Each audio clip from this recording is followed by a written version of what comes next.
Alors, bienvenue au Dimanche du Conte, Patrick Lajeunesse au micro. Aujourd'hui, les productions du Diable Vert présentent Germaine Mestanapeo, femme inoue au grand cœur, originaire de Natashquan. Elle a longtemps œuvré en communication après avoir travaillé en muséologie au Musée canadien des civilisations à Gatineau. Elle a complété un baccalauréat en travail social à l'Université du Québec. C'est à travers ses études en travail social qu'elle a découvert le conte et l'intervention par l'art. C'est en collaborant avec les jeunes des communautés inoues qu'elle a constaté l'importance de faire vivre l'imaginaire par le conte afin de promouvoir la langue et la culture inoue. Bonsoir Germaine. Oui, bonsoir Patrick, Bonsoir, je suis bonsoir vraiment à vous content de tous. te voir. Je suis vraiment content de te voir. On a essayé un peu plus tôt cet après-midi, on se reprend ce soir. Donc, on est au dimanche du conte et puis Germaine, tu vas nous présenter des contes ce soir. Et puis, je voulais le dire aux gens qui vont écouter, parfois, tu vas nous parler en inou, mais tu vas nous traduire par la suite là, ce que tu vas nous, Avec ce plaisir. que tu vas nous partager. Oui, Alors, si tu veux commencer, je te laisse aller. Et puis, je vais être là, je vais t'écouter avec les gens. Et puis, je vais revenir là de temps en temps te dire bonjour. Fait que je te laisse commencer ça, Germaine. d'accord, merci beaucoup.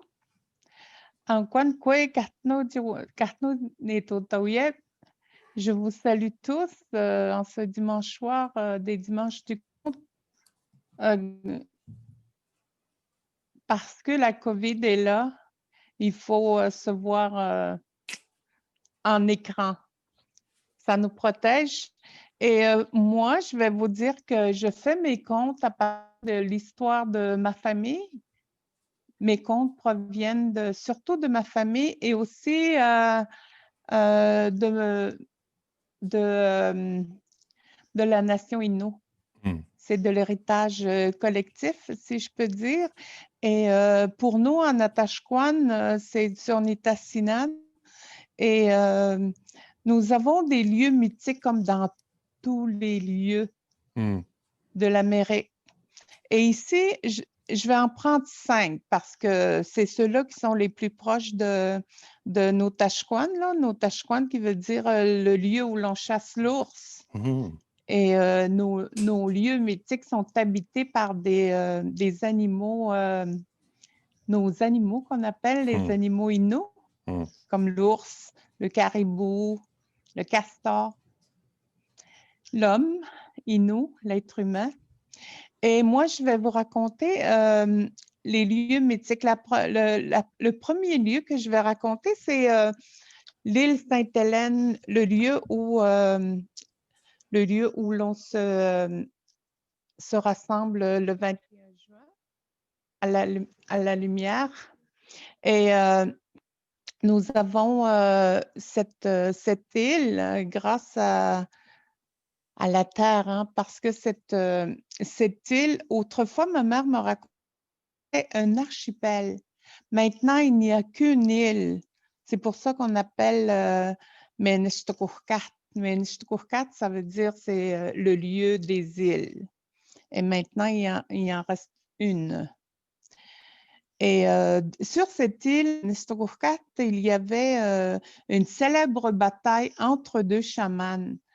Un chaman Innu et l'autre, il était du Nord. Soit il était écrit, soit il était Inuit, Inuk, pardon. Et pour ça, pour se protéger, le chaman Innu de Notashquan, ben c'était un Innu, il fallait qu'il se protège parce qu'il se faisait la guerre. Et autrefois, les gens avaient ce pouvoir-là de se... Mettons, comme nous, on se parle par Internet, par le web, hein? Mais les Inuits, autrefois, il y a quelques siècles, ils le faisaient par la cérémonie de la tente tremblante, le Hmm. Kusha Patigan qu'on appelle. Hmm. Et ça, dans cette tente tremblante, c'est une petite tente où où il y avait la rencontre des animaux, l'esprit des animaux.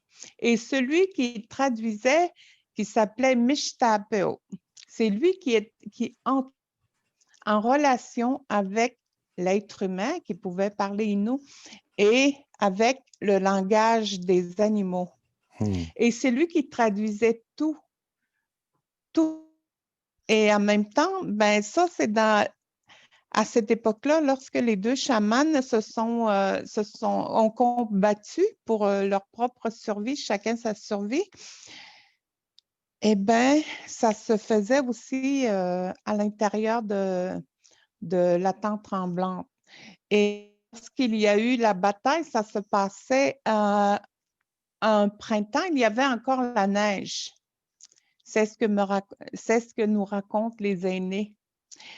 Il y avait la bataille, ben là, tu sais, eux autres, ils se battaient comme ils luttaient en même temps. Lorsque un des deux chamans, en tout cas, avait gagné, c'est que parce qu'il soupçonnait qu'il avait tué l'autre, soit Nook ou la façon qu'il avait su, c'est qu'il y avait du sang dans la neige. C'est pour ça qu'il l'avait vu.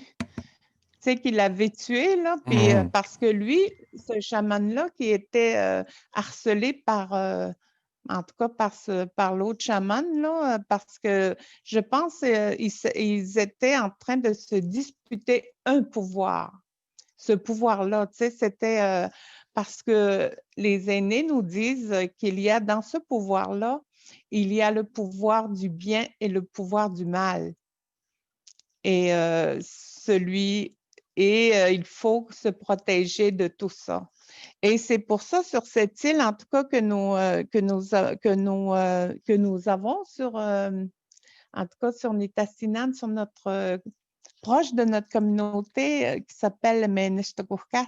Ça s'est passé il y a même pas que, je vous dis pas des décennies, là, mais quelques siècles. C'était l'histoire notre histoire est millénaire, hein, et nous à Natashquan, nous avons été sédentarisés environ il y a une 70,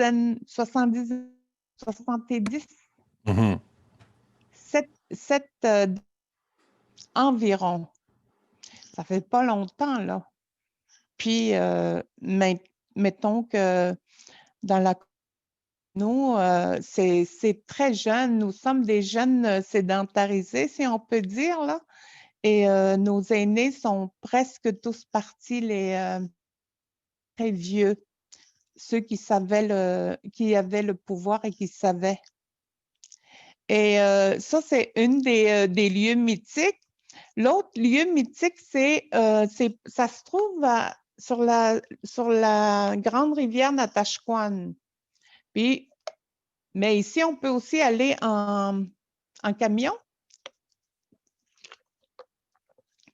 Et le lieu mythique, l'autre, ça s'appelle Adjenahani. Adjenahani, ça veut dire la grosse roche de l'ogre. C'est une grosse roche, là, à peu près, mettons, de la grandeur d'une femme. Et ça, c'est une roche là, que l'ogre, c'est un anthropophage, hein, c'est un être maléfique qui pouvait manger les êtres humains.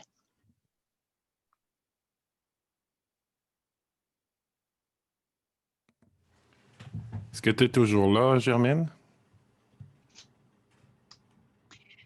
Et il a toujours été là. Ils disent Atchen existait avant que la religion existe. La religion des Blancs, c'est ce qu'ils nous disent, Atchen.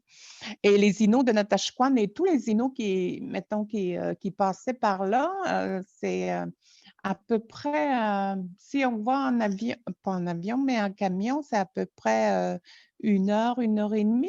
C'est pas loin. Mais c'est magnifique aller là, puis c'est un peu, il faut marcher un peu, il faut monter une colline là, pour aller voir la grosse roche. Et les Inuits, eux, les chasseurs et aussi les femmes, bon, ils vont déposer du tabac proche des roches, même maintenant, pour avoir la protection de leurs grands-pères, les pierres. Parce que pour nous, les pierres, ce sont nos grands-pères ou nos grands-mères. Les roches nous protègent et ça représente nos, comme un être, comme la famille. C'est ce qu'on entend par les histoires de nos aînés. C'est vraiment, c'est quelque chose de vraiment mystérieux parce que moi, je l'ai entendu lorsque j'étais très jeune. Là, au début, c'est parce qu'on nous faisait peur avec Etchen, l'ogre qui mange surtout les enfants. Il aimait beaucoup les enfants, il paraît. Là. Ben, pas pour les câliner, mais pour les bouffer. Fait qu'il il fallait rentrer tôt le soir. Et le troisième lieu, c'est Watisho. Watisho, c'est Wetihu. C'est le lieu de la rencontre.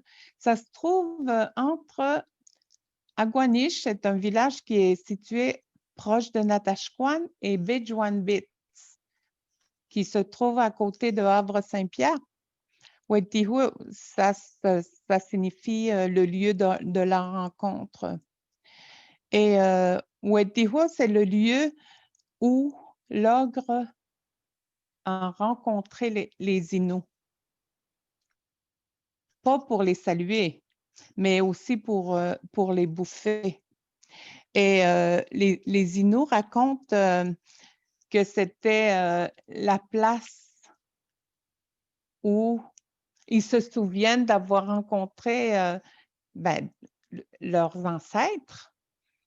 Mais auparavant, c'était, mettons, ils se sauvaient souvent parce que lorsqu'ils parlent de l'ogre, c'était avant que nous soyons des personnes baptisées, des personnes qui s'en vont à la messe comme auprès des prêtres, là. Des personnes qui prient une autre entité, une autre puissance que le Chemanto, c'est notre Dieu. Mhm.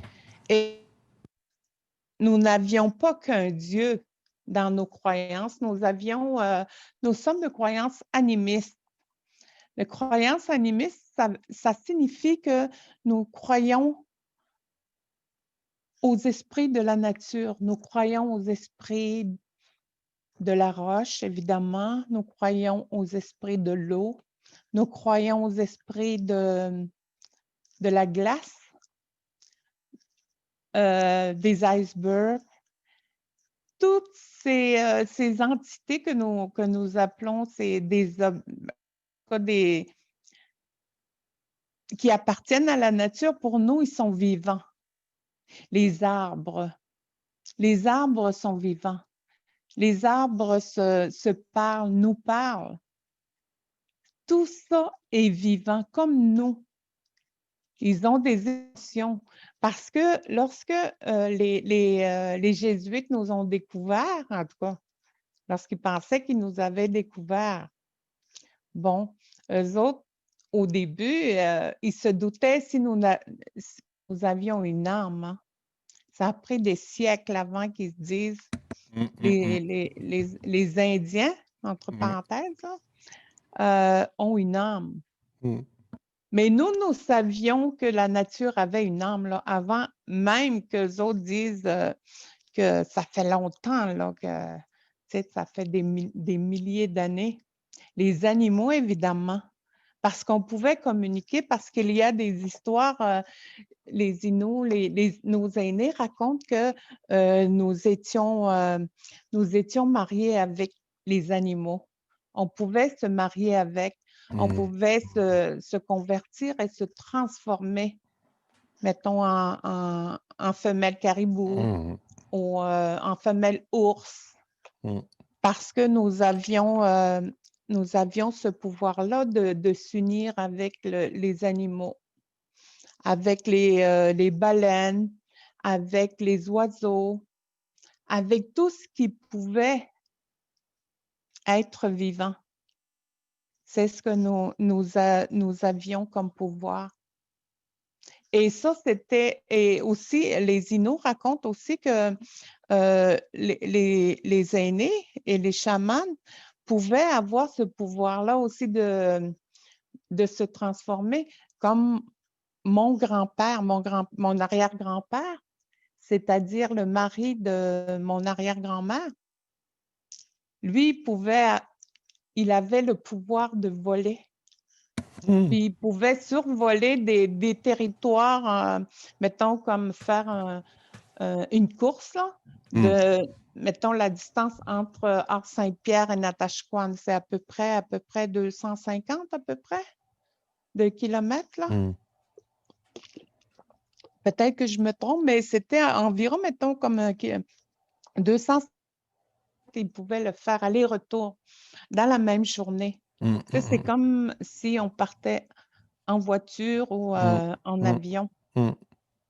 Mais ça, c'était avant que l'on soit des chrétiens catholiques, là. C'est ce qu'il raconte souvent parce que j'entendais souvent mes arrière-grand-mères que j'ai connues parce qu'il y en a une là, qui est née à la fin de 1800, l'autre au début de 1900. C'était quelque chose en tout cas. Puis lorsque l'on parle avec les aînés, nos aînés, on leur parle, mais on n'a surtout pas, il faut éviter de les interrompre. Et aussi, je vais faire une petite parenthèse, là. Chez nous, un bon conteur, là, ça endort son public. C'est pas la même chose que chez les autres conteurs, il faut les réveiller, hein. Mais nous, le signe de bon conteur, il faut endormir son public. OK, ben je dors. Bon, en tout cas, tu pourras dormir. Voilà. Et je reviens avec mon histoire avec Etchen. Tu sais, le Wetihwe Wadishu, ça s'est passé dans le nord. Et les Inuits craignaient souvent l'ogre, puis se sauvaient de lui. Parce que lui, là, il allait à la guerre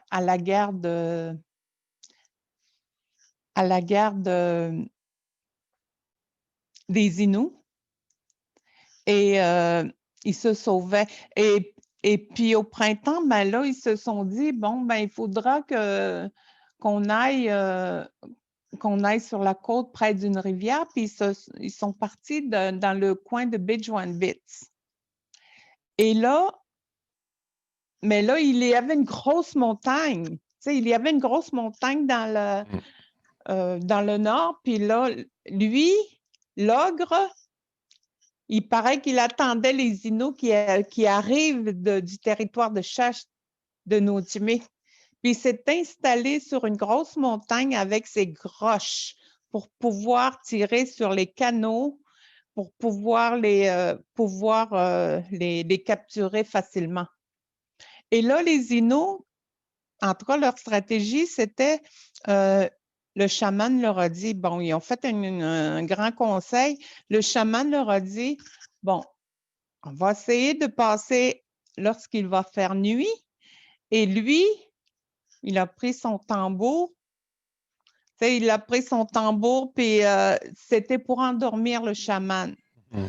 Puis là, comme c'était des familles, bon, il y avait les bébés. Puis là, il a conseillé aux femmes, en tout cas pour les bébés, là, elle dit, toutes les femmes, pour les petits bébés, vous allez allaiter vos bébés pour pas que les bébés pleurent.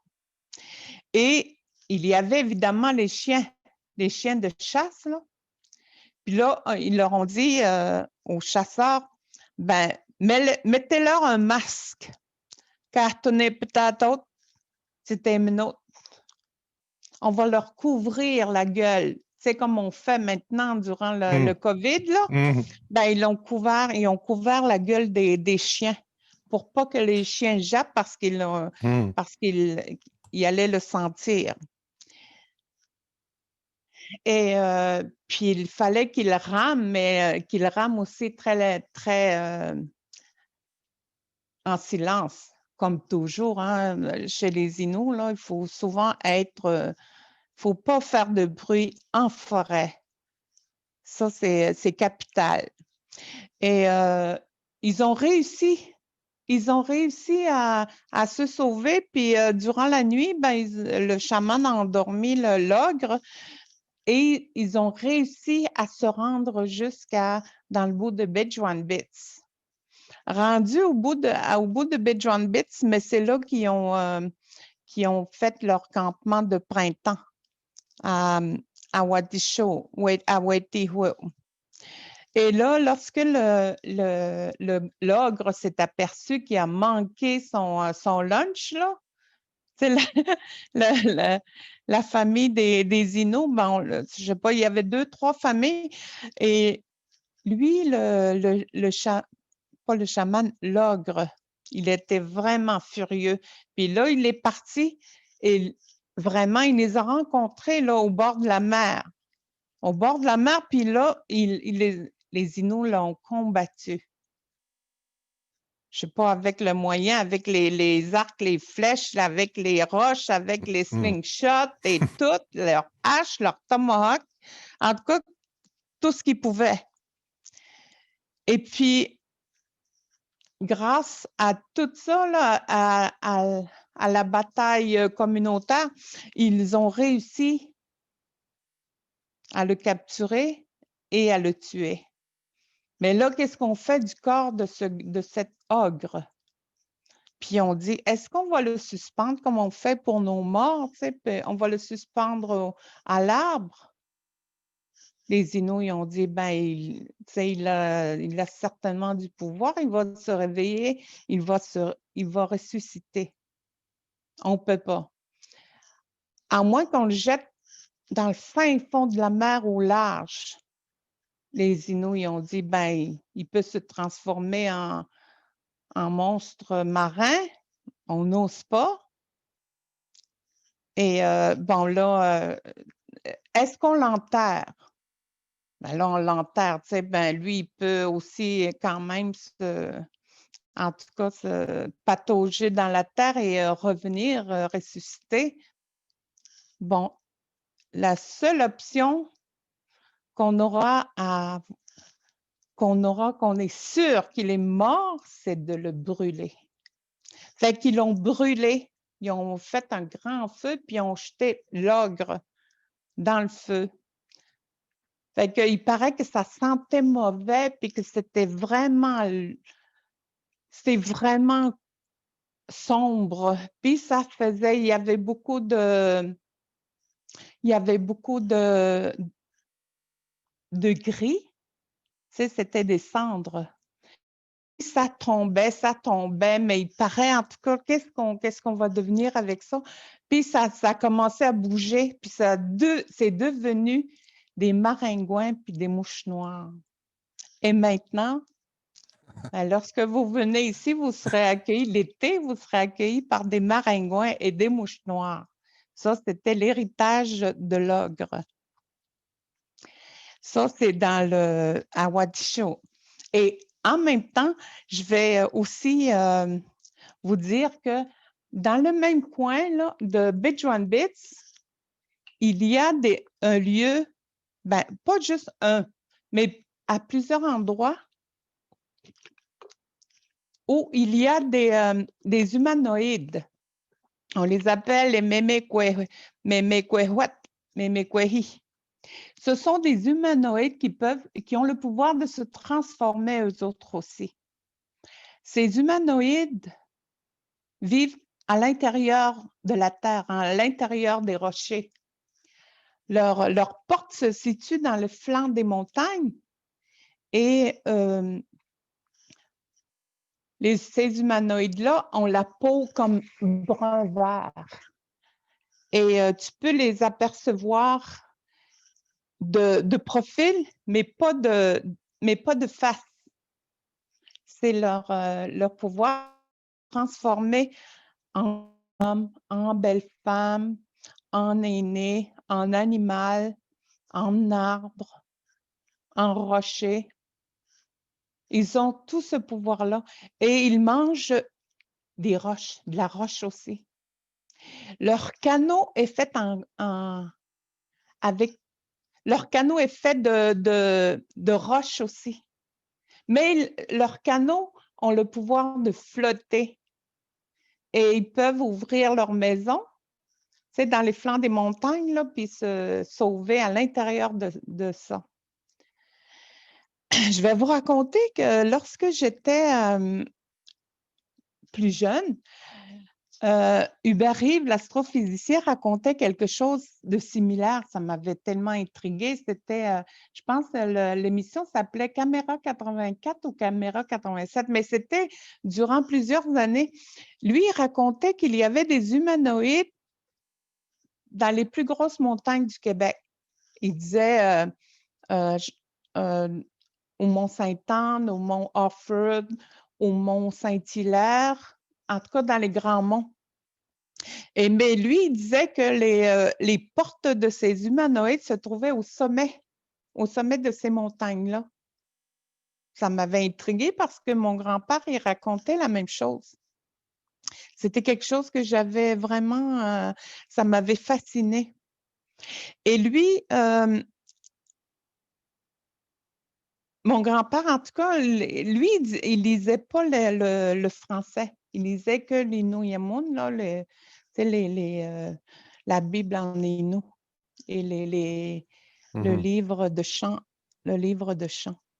Et ensuite, ces humanoïdes pouvaient faire des tours aux Inuits aussi.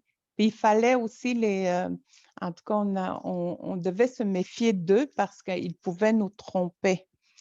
Et ces humanoïdes aussi, lorsque j'ai fait ma recherche, là, les Ojibwés en parlent de ça. Et ils en parlent aussi, je crois, c'était jusque dans le sud des États-Unis. C'est de ces humanoïdes-là. Et lorsque j'ai parlé, mettons, de Hubert Reeves, lui, Hubert Reeves, il disait un jour, vous allez les rencontrer.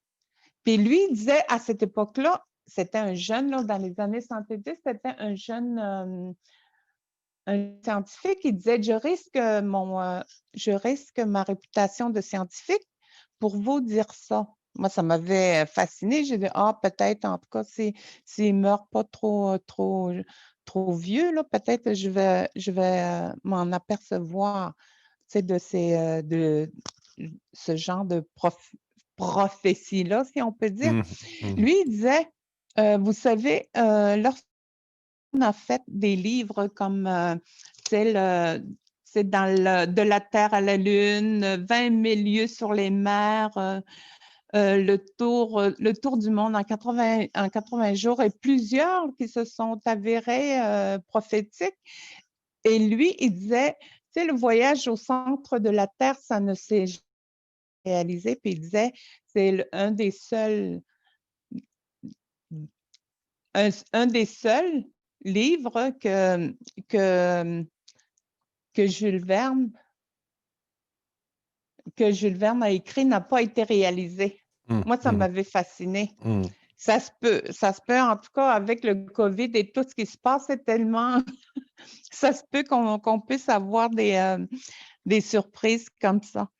Et c'était vraiment fascinant comme histoire de ces humanoïdes-là. Et c'est comme proche de Bejuan-Bits, à la rivière à l'Ours.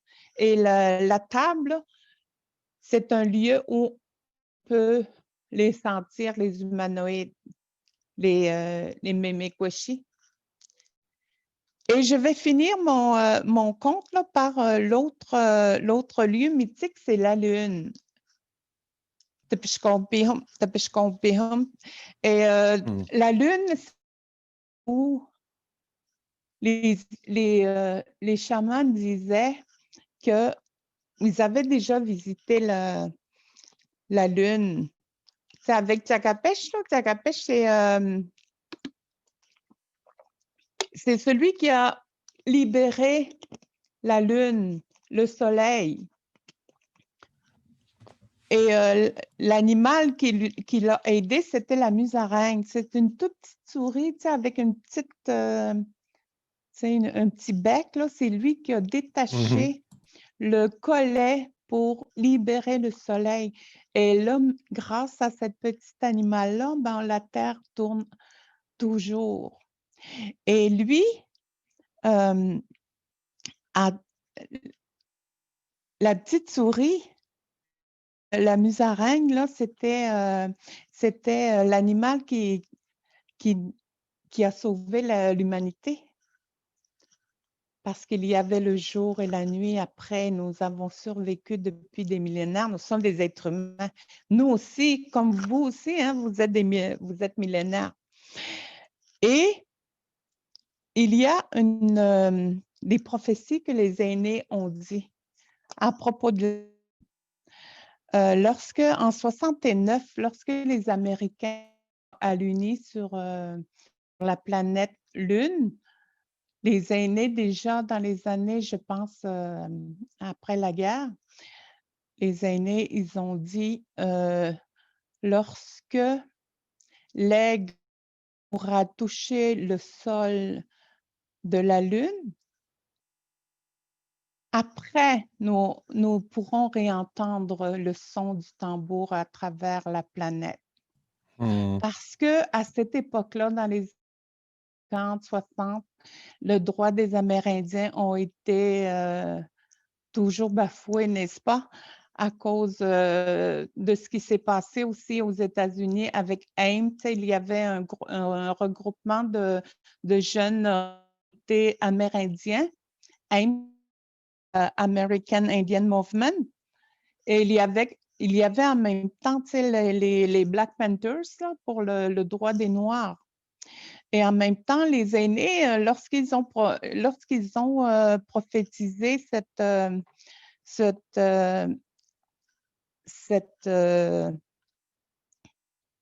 événement, c'est quand est-ce que nous pourrions enfin exercer notre culture, nos rituels, nos cérémonies. Et bien sûr, en 69, j'étais bien jeune, là, c'était, je crois, le 20 juillet, lorsque Armstrong a mis la première fois le pas. Il paraît que c'était, parce que j'avais trouvé ça sur Internet, lorsque la navette spatiale a atterri sur la Lune, la voix de l'astronaute, il paraît que c'était vraiment précis à la NASA, là. Et c'est bon, ils ont dit ça en anglais, et l'aigle touche le sol sur la Lune. Mais c'était pas censé de le dire, là. C'était ça qu'ils ont dit. Puis je crois la navette spatiale s'appelait Apollo 11, je crois. Mais ils l'ont pas dit, ils ont dit « et l'aigle touche ». Merveilleux. Et c'est bien sûr qu'après, dans les années 69, il y a aussi beaucoup de rassemblements, aussi d'événements qui ont eu lieu chez les Premières Nations, pour couvrir les droits et aussi pour travailler pour nos cérémonies et pour retrouver la fierté et pour retrouver aussi le sens du cercle, du Tehuelcan, le tambour sacré. Et là, les aînés ont dit également, et l'animal qui va nous aider pour retrouver nos cérémonies, c'était l'araignée. Cette araignée qui va recouvrir de toute sa toile la terre entière. Et l'araignée, grâce à l'araignée, nous allons propager notre voix pour qu'on nous entende, pour qu'on entende nos sons, le son du Tehuelcan. Et pour partager notre pouvoir, notre spiritualité,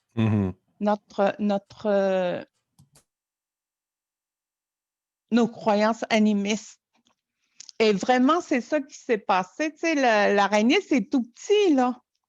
Et maintenant, c'est avec le web, hein, lorsqu'on dit, tu sais, sur Internet, là, sur le web, là, c'est avec sa toile que l'araignée, c'est grâce à l'araignée. Maintenant, on a juste à peser sur un piton et partout où nous sommes, on peut entendre un tambour jouer. C'est merveilleux. C'est ça qui s'est passé et vraiment, et il y a plusieurs événements. Il y a plusieurs événements aussi qui se sont produits pour partager nos cérémonies. Il y a eu aussi la création du collège de la Macasa qui a produit proche de Montréal, à l'Annonciation, là où je crois tu es maintenant. Ouais, ben je suis en Estrie. Ouais. Non, maintenant, là, dans le nord de Montréal. Actuellement, oui. Actuellement. Oui. Et là, ben là, il y a eu beaucoup de chefs qui sont comme Ghislain Picard. Il y a aussi Bernard Hervieux, lui, qui a collaboré pour la création des radios communautaires. Et ça donne la voix à toutes les Inuits. Les Inuits, les Atikamekw et aussi toutes les autres nations amérindiennes. Et il y a aussi, il y avait aussi Jean-Charles Pietachot, tu sais, c'est plusieurs chefs, Mohawks, Cree, Naskapi, Atikamekw ont fréquenté la Macasa.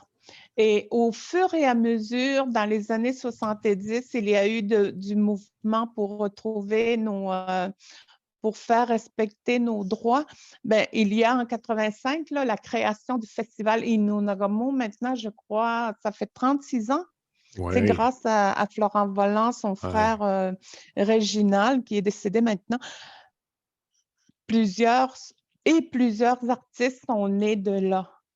Plusieurs jeunes artistes. Et nous en sommes très fiers. C'est grâce à toutes ces... ça va loin, hein, les prophéties. Eh bien, voilà, c'était mon histoire sur ça. Et je crois que je n'ai pas le temps de raconter mon histoire du loup. Mais à une prochaine fois, avec plaisir, je vais vous le raconter. Et aussi, tu sais, sur la Lune, là, il y a aussi... lorsque l'astronaute, je crois, il y a quelques années, 2-3 ans, bon, lui a emporté le CD de Florent Volant pour l'écouter sur la Lune. Oui. Aussi, il y avait aussi, je pense, Elisapi aussi.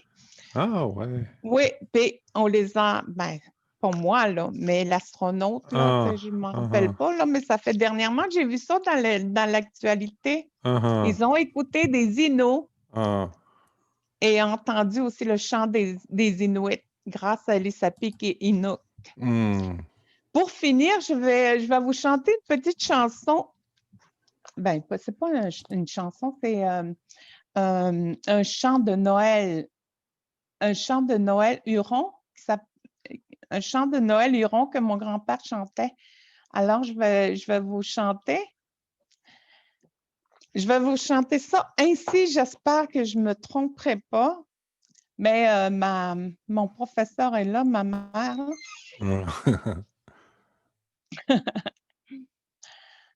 Apita de Bishkani Tinini Osheshosh Minuati Kushumani Minuati Kushushem Nikamo Tanchenyu Pukya Kano Tinuat Pukya Kano Atamo Kaitakan Chinipikuno Sheshushatiato Sheshushatiatao. Juste un tout petit peu parce que je crois que je manque de pratique. Ça me fait plaisir et je vous souhaite un C'est joyeux vraiment Noël beau. et des joyeuses fêtes. Merci, Voilà, Germaine. c'est... Merci beaucoup, Germaine. C'était magnifique. Écoute, tu me fais passer tellement un beau moment, puis je suis certain que les gens ont apprécié. Alors, voilà, ben écoute, je te remercie encore énormément pour ce passage de culture, ce passage de tradition. J'ai énormément appris. Et puis, ben, j'espère que je vais te réentendre nous partager des contes parce que c'est vraiment riche. Fait que, un gros, gros merci. Merci beaucoup et joyeuses fêtes à tous les confinés Hmm, et à toutes les gens qui sont seuls. hmm. À Bye. bientôt.